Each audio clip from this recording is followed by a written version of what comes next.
So here let us talk about maximum and minimum intensity in terms of the amplitudes of the interfering waves.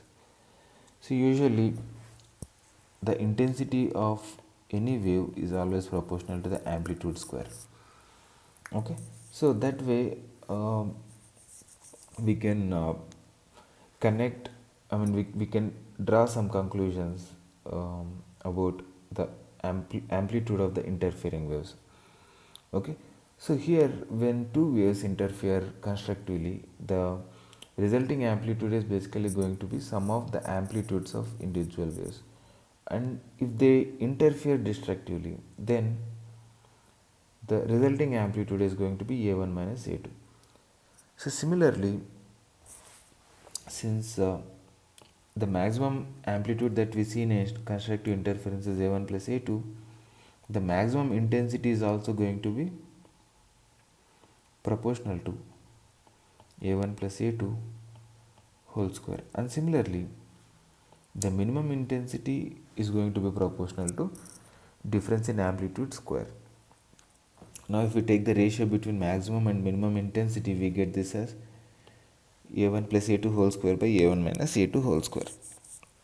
So this can be understood by looking at the equation for intensity, which is given as I is equal to I1 plus I2 plus 2 root I1 I2 into cos phi. When they interfere constructively, okay, we know that phi is equal to 0 or integral multiples of n pi to n pi 2 pi. Then this intensity I can be written as I is proportional to a1 square plus a2 square plus 2a1 a2, where cos phi is 1. So we get this as equal to a1 plus a2 whole square. So the maximum intensity is going to be proportional to a1 plus a2 whole square.